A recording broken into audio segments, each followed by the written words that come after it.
Depuis les indépendances, ils n'ont jamais disposé d'autant de ressources financières dans leurs systèmes financiers locaux. Malgré un secteur informel dominant, on estime les fonds propres de catégorie 1 des banques commerciales africaines de l'ordre de 100 milliards de dollars et une capacité de crédit bancaire de plus de 1000 milliards de dollars disponibles sur le continent. Les ressources longues représentent environ 300 milliards de dollars pour les compagnies d'assurance, plus de 400 milliards pour les fonds de pension, plus de 121 milliards de dollars pour les fonds souverains.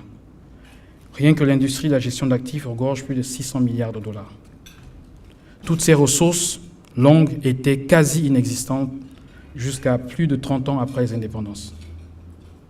Mesdames, Messieurs, distingués invités, ce matin, nous avons procédé à la présentation du Fonds obligataire africain et d'IBF. Nous avons pu participer aux discussions des deux éminents panels sur la raison d'être de ce nouveau véhicule financier. Tout le mérite vous revient, et ce, à maints égards. En effet, depuis 2010, alors que ce projet n'était qu'à un stade embryonnaire, vous l'avez nourri de vos encouragements, de votre confiance, et grâce à vos contributions à la base de données et vos suggestions, nous avons pu avancer. C'est pourquoi, aujourd'hui, pour son 5e atelier annuel, AFMI vous a convié à ce dîner pour vous remercier et vous informer sur l'état d'avancement du projet. Mesdames, Messieurs, distingués invités, AFMI, par ma voix, voudrait tout d'abord remercier le président de la banque, Dr Adesina, qui a justement affirmé la semaine dernière, lors du conseil d'administration, qu'il trouve ce produit innovateur et qu'il espère qu'il ira au-delà des 200 millions de dollars qui sont visés. Il est en ligne avec les deux des 5 priorités de la banque, notamment industrialiser l'Afrique et intégrer l'Afrique. Nous remercions le vice-président Finance, M. Charles Boama, pour son soutien et son leadership en tant que président du comité de supervision d'AFMI. Depuis plusieurs années, il veille à ce que cette initiative atteigne ses résultats pour l'approfondissement des marchés obligataires africains. Nos vifs remerciements vont aussi à l'endroit du directeur du département du secteur financier de la BAD, M. Stéphane Nalitambi, qui a conçu et lancé cette initiative au sein de la banque en 2008. Il continue à suivre et encadrer son évolution. Nous remercions aussi le directeur du département des statistiques, M. Charles Lufumpa, car sans le soutien du département des statistiques, cette initiative ne serait pas à la hauteur de sa mission. En effet, la disponibilité des données financières crédibles est consubstantielle au développement des marchés financiers. Cette cérémonie est aussi l'opportunité de remercier Mme Stella Kilonzo, chef de la division des marchés des capitaux, avec qui nous travaillons étroitement. Merci pour son leadership et son soutien à AFMI. Nous souhaitons également remercier les autres membres du comité de supervision, les directeurs des départements de la recherche économique, de l'informatique, de la gouvernance, de la trésorerie et de la mobilisation des ressources. Nous voulons remercier particulièrement l'équipe projet de la banque pour l'investissement dans ADBF à hauteur de 25 millions de dollars la semaine dernière. Le fonds manager est là, le gestionnaire de ce fonds, MCB, une banque mauricienne. Nous voulons ici prendre cette occasion pour vous remercier aussi.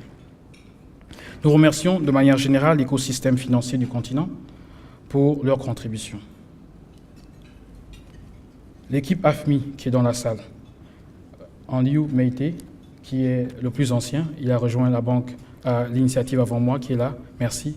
Anliu a travaillé chez Société Générale avant de nous rejoindre à Londres et à Paris, et il est vraiment la cheville ouvrière de cette initiative.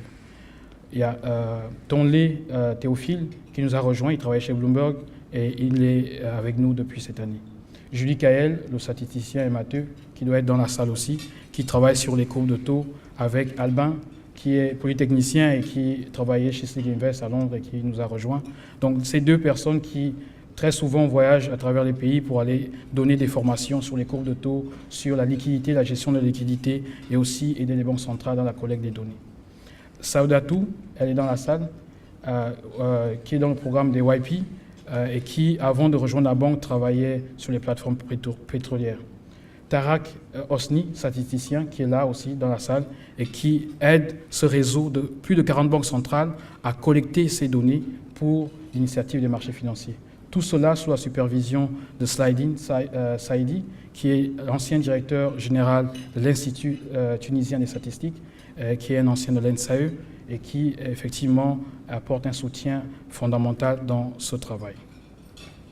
Bien sûr, AFMI, c'est une longue histoire, c'est 8 ans, et il y a plusieurs collègues qui sont dans d'autres départements qui ont contribué aussi à la promotion de cette initiative. Olivier Weck, qui est là, je me souviens, il y a plus de 11 ans, lorsqu'on travaillait sur les courbes de taux des différents pays.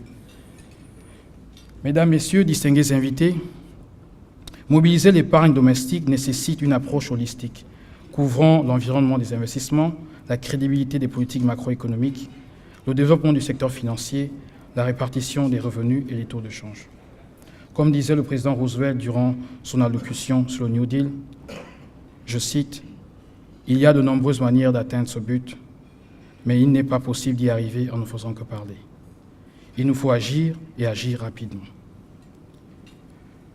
Mesdames, Messieurs, il me revient l'insigne honneur d'accueillir pour ce dîner un invité de marque, en la personne de M. Lionel Zinsou, comme keynote speaker. Il a fait le déplacement de Paris pour cette réunion. Il est parti ce midi, il est arrivé il y a moins d'1 heure et il repart aussi ce soir. Tout cela pour témoigner également son engagement pour le développement des économies africaines et particulièrement l'approfondissement des systèmes financiers sur le continent. Président de la Fondation Africa France, membre du comité exécutif de PI Partners, ancien Premier ministre du Bénin, il est banquier et spécialiste de renommée internationale sur la finance.